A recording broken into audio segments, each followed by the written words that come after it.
Hello, আসসালামু আলাইকুম কলিজার বোনেরা। আবার চলে আসলাম আরেকটা রান্না নিয়ে তোমাদের মাঝে। আজকে রাঁধবো আমি পটল আলু দিয়ে চিংড়ি। এত সুস্বাদু রান্না, তোমরা দেখতে থাকো। প্রথমে হাঁড়িটা চাপিয়েছিলাম, তেলটা গরম হয়েছে, এখন পেঁয়াজ দিয়ে দিলাম, কুচানো পেঁয়াজ 1 কাপের মতো দিয়ে দিলাম। এখন নাড়াচাড়া করছি, পেঁয়াজটাকে সতে করে নিচ্ছি। এবার আমি পেঁয়াজের মধ্যে দেখো, এবার আমি পেঁয়াজের মধ্যে কিছু পরিমাণ মতো লবণ দিব। লবণটা আর কি পরিমাণে দিব, দিতে থাকবো। আমি পেঁয়াজটা ভাজছি, আরও একটু ভেজে নিলাম, একটু সতে করে নিচ্ছি আর কি। পেঁয়াজটা হালকা একটু সেদ্ধ সেদ্ধ হয়ে যাচ্ছে। এখন আমি লবণ দিয়ে দিলাম পেঁয়াজের মধ্যে, দেখো 2 চামচ লবণ দিয়ে দিলাম পরিমাণ মতো। দিয়ে আবার পেঁয়াজটাকে আমি ভালো করে নাড়াচাড়া করছি। পেঁয়াজটাকে আবার আমি ভালো করে নাড়াচাড়া করছি। তোমরা দেখতে থাকো। পটল চিংড়িটা খুবই সুস্বাদু একটা রান্না। এটা যেভাবেই রান্না করো না কেন, তোমার মজা লাগবেই। এবং দুপুরবেলার এই রান্নাটা যদি গরম ভাতের সাথে খাওয়া যায়, এত মজা লাগে, মানে অমৃত লাগে। এখন কিছু আমি কাঁচামরিচ ফাটিয়ে দিয়ে দিচ্ছি, এই 4-5 টুকরা কাঁচামরিচ 2 ভাগ করে নিয়েছি। এটা আমি পেঁয়াজের সাথে অ্যাড করে দিলাম এবং আবার কিছুক্ষণ নাড়াচাড়া করলাম। পেঁয়াজের সাথে আমি মরিচটা লবণ দিয়ে ভাজছি। তোমরা এভাবে রান্না করবে, আমি যেরকম করছি। বোনেরা বাসায় ট্রাই করবে এবং সবাইকে, ফ্রেন্ডস ফ্যামিলিকে নিয়ে, বাচ্চাদের নিয়ে খাবে, খুবই মজা। এবং বাচ্চারা যদি নাও খেতে চায়, চিংড়ির জন্য আরও খাবে, তাই না? পটলের সাথে চিংড়ি খুব ভালো যায়, কম্বিনেশনটা খুব সুন্দর, পটলের সাথে চিংড়ির কম্বিনেশনটা। এই জন্য আমি দেওয়ার পর দেখো, এখন আমি চিংড়ি মাছটা দিয়ে দিচ্ছি। এখানে 1 কাপের মতো চিংড়ি মাছ নিয়েছি আমি আর কি। বড় চিংড়িটা, যেটা বড় চিংড়ি বাজারে পাওয়া যায়, সেটাই নিয়েছি। ধুয়ে আমি পরিষ্কার করে নিয়েছি এবং এটা এখন পেঁয়াজ মরিচের সাথে আমি মিশিয়ে আবার এটা ভাজা ভাজা করছি, একটু একটু তেলে ভেজে নিচ্ছি। তো যেহেতু এখনও চিংড়ির রঙটা আসে নাই, সে পর্যন্ত আমি একটু নাড়াচাড়া করতে থাকবো পেঁয়াজ মরিচের সাথে লবণ দিয়ে। দেখতে থাকো বন্ধুরা, কীভাবে আমি পটল চিংড়ি রান্না করছি, তোমরা দেখতে থাকো। এই রান্নাটা এই গরমকালে খুবই ভালো লাগে আমার কাছে। পটল সবজি হিসেবে খুবই ভালো লাগে খেতে। পটল ভাজা বলো, পটলের দোলমা বলো, বিভিন্নভাবে খাওয়া যায়, তাই না বন্ধুরা?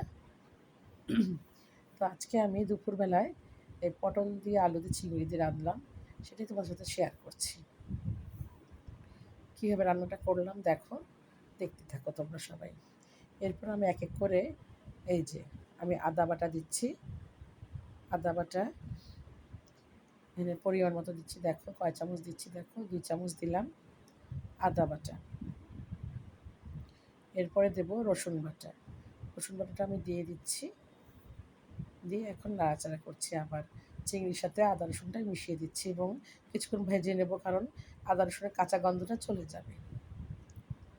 এভাবে তুমি রাঁধতে থাকো, মানে কিছুক্ষণ ভাজা ভাজা করে নেওয়ার পর মশলাটা যখন ভালোভাবে মিশে যাবে চিংড়ির সাথে, পেঁয়াজের সাথে, মরিচের সাথে একত্রে, দেখো কি সুন্দর ভাজছি আমি। এভাবে ভেজে নেবে। তেলটা যখন রিলিজ হয়ে যাবে, তখন আমি গুঁড়া মশলাগুলো এখন অ্যাড করবো এক এক করে। এরপর আমি ভাজা হয়ে গেলে, যে চিংড়ির রঙটা চলে এসেছে দেখো বন্ধুরা, একটু লালচে লালচে হয়ে আসছে চিংড়িটা। এবার আমি গুঁড়া মশলা দিচ্ছি, এক এক করে আমি গুঁড়া মশলাগুলো অ্যাড করব। প্রথমে হলুদ গুঁড়া দিচ্ছি, হলুদ গুঁড়া দিচ্ছি 2 চামচ। এরপর দিব মরিচের গুঁড়া, এটাও আমি 2 চামচ দিচ্ছি, কারণ মশলা পরিমাণ মতো যদি দিতে পারো, তাহলে রান্নার স্বাদটা আরও বেড়ে যাবে বেশি। 2 চামচ মরিচের গুঁড়া দিলাম। এবার দিব দেখো ধনিয়ার গুঁড়া, এটা না সরি, এটা জিরার গুঁড়া দিচ্ছি আমি। জিরার গুঁড়া 2 চামচ দেওয়ার পর এবার দেবো আমি ধনিয়ার গুঁড়া। এই যে ধনিয়ার গুঁড়াও আমি দিচ্ছি 2 চামচ। এবার সকল মশলাগুলো আমি একত্রে ভালো করে নাড়াচাড়া দিয়ে মিশিয়ে ফেলবো। চিংড়ির সাথে ভালো করে মশলাগুলো ভালো করে মিশিয়ে আমি নাড়াচাড়া করতে থাকবো। এই মশলাটা কষানোটা হচ্ছে আসল ট্রিক্স, তাই না? তোমার রান্নার স্বাদটা বাড়বে এই মশলা কষানোর ওপর। তুমি যতক্ষণ মশলা কষাবে ততক্ষণ ভালো লাগবে। এবং এরপর দেখো আমি গরম পানি কিছুটা দিয়ে দিলাম, যাতে লেগে না যায়, চিংড়িটা পুড়ে না যায়, পেঁয়াজটা পুড়ে না যায়, বা মশলাটাও পুড়ে না যায়। এই কারণে আমি একটু গরম পানি অ্যাড করে নিলাম। অ্যাড করে আবার আমি নাড়াচাড়া করছি, মিশিয়ে দিচ্ছি সব কিছু। ভালো করে মিশিয়ে দিয়ে এখন মশলাটা ফুটতে দিচ্ছি আমি। ভালো করে মশলাটা ফুটছে, জালটা হালকা বাড়িয়ে দেব। এখন মশলাটা ফুটতে থাকবে, মশলাটা ফুটতে থাকবে। দেখো আমি নাড়াচাড়া আবার করে দিলাম, মশলাটা ফুটতে থাকছে। আমি কিছুক্ষণ মশলা ফুটতে দেবো এবং মশলাটা যাতে ভালো করে কষা কষা হয়ে যায় এবং তেল ছেড়ে দেয়। দেখো এই যে আস্তে আস্তে মশলা কিন্তু ফোটা শুরু হয়ে গেছে, পানিটা ফোটা শুরু হয়ে গেছে। এই দেখো মশলার কালারটা দেখেছো কী সুন্দর। এবার আমার তেলটা ছেড়ে গেছে। এবার আমি পটল আলু ধোয়া ছিল আগের থেকেই আমার, কেটে ধুয়ে রেখেছিলাম, সেটা আমি অ্যাড করে দিচ্ছি। এই যে পটল আলু অ্যাড করে দিচ্ছি, দিয়ে ভালো করে নাড়াচাড়া করে নিচ্ছি। দেখো পটল আলুটা আমি ভালো করে নাড়াচাড়া করছি, মশলার সাথে চিংড়ির সাথে ভালো করে মিশিয়ে দিচ্ছি।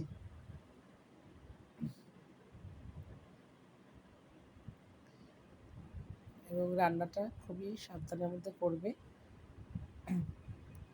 চুলার পাশে রান্না করাটা খুবই মেয়েদের জন্য একটা রিস্ক, তারপরেও জীবন যুদ্ধে আমরা তাই করে আছি, তাই না বন্ধুরা? আমরা মেয়েরা রান্নাঘরে আমাদের রান্না করাই লাগবে, সে আমি যেই প্রফেশনে হই না কেন, আমি জজ, ব্যারিস্টার, ডাক্তার, ইঞ্জিনিয়ার যাই না হই না কেন, যেই প্রফেশন থাকি না কেন, কিন্তু রান্নাটা মাস্ট করাই লাগে মেয়েদের, তাই না বাবা? আমরা দেখো এই যে পটল আলুটা আমি মিশিয়ে দিচ্ছি এখন, এখন ভালো করে মিশিয়ে দিচ্ছি, চিংড়ির সাথে কষাচ্ছি, ভালো করে কষিয়ে আমি এরপর গরম পানি আবার দেব। এই যে কষানো আমার হয়ে গেছে, এবার আমি পানি অ্যাড করব।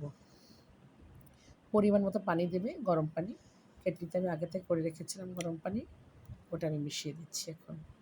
এবার মিশানো পরিমাণ মতো দিলাম, দেওয়ার পর এখন নাড়াচাড়া করে দেবো ভালো করে। পটল আলু আর চিংড়ির সাথে ভালো করে নাড়াচাড়া করে দিয়ে আমি এই জিনিসটাকে ফুটতে দেবো, যাতে পটল আলুটা সেদ্ধ হয়ে যায় ভালোভাবে। দেখতে থাকো রান্নাটা প্রথম থেকে শেষ পর্যন্ত ভালো করে দেখো, খুবই ইজি রান্না, সবাই তোমরা পারবে, যে কেউ পারবে। আমি যেহেতু আজকে বানিয়েছিলাম দুপুরবেলা, সেই আমি তোমার সাথে শেয়ার করছি। এই দেখো ঢাকা দিয়ে রেখেছিলাম, এখন ফুটে গেছে, মানে পটল আলু বেশ প্রায় সেদ্ধ হয়ে এসেছে। আবার আমি ঢাকনাটা খুলে আর একবার নাড়াচাড়া করে দিচ্ছি। এই যে দেখো, এবং এতটা পানি কিন্তু থাকবে না, এটা কিন্তু আস্তে আস্তে পানিটা কমে যাবে। আমি পটল আলুটা হালকা, মানে অল্প পানি, মাখা মাখা পানি রাখবো, এর জন্য এটা ঢাকনাটা খুলে আবার নাড়াচাড়া করে দিলাম। এবার জালটা বাড়িয়ে দেবে, বাড়িয়ে এটা সেদ্ধ হতে থাকবে শেষ পর্যন্ত। দেখো কি করি এরপরে, এই দেখো আরও কাটা কাঁচামরিচ আমি দিয়ে দিলাম, 4-5টা কাঁচামরিচ, এই পটল আলুর সাথে আবার কাঁচামরিচ অ্যাড করে দিলাম। একটু ঝাল ঝাল হবে, মজা লাগবে, কারণ পটলটা তো অনেক পানসে একটা সবজি। এই সবজিটাকে মজা করার জন্য তোমরা এভাবে রান্না করবে, দেখবে খুব মজা লাগবে। গরম ভাতের সাথে খাবে দুপুরবেলায়, অনেক প্রশান্তি লাগে। এবং দেখো আবার আমি ঢাকনাটা ঢেকে দিলাম আবার ফুটতে দিলাম। এই যে দেখো হয়ে গেল, এই যে দেখেছো পানিটা টেনে এসেছে, আস্তে আস্তে করে পানিটা শুকিয়ে আসছে এবং পানিটা আরেকটু শুকিয়ে যাবে। এরপর আমি দেখো লাস্টে ফিনিশিংয়ে ধনেপাতা কুচি দিয়ে দিলাম, কারণ পটল চিংড়িতে ধনেপাতাটা মাস্ট লাস্টে দিতেই হয়, দিলে একটা সুন্দর ফ্লেভার হবে। এই যে আমি কুচানো ধনেপাতা দিয়ে দিলাম রান্নার শেষে, ধনেপাতা দিয়ে আমি এবার রান্নাটা শেষ করে ফেললাম। এই দেখো এটা হচ্ছে ফিনিশিং, ফাইনাল টাচ। এবং ধনেপাতা দিয়ে হালকা একটু ফুটিয়ে নিয়ে দেখো ধনেপাতা দিয়ে আমি জিনিসটাকে আরেকটু শুকিয়ে নিচ্ছি, পানিটা একটু টানবে, একটু টেনে নিলে মনে করেন যে পটল আলু চিংড়ি তৈরি। এবং খুবই মজাদার একটা খাবার, সবাই ট্রাই করবে। আসসালামু আলাইকুম।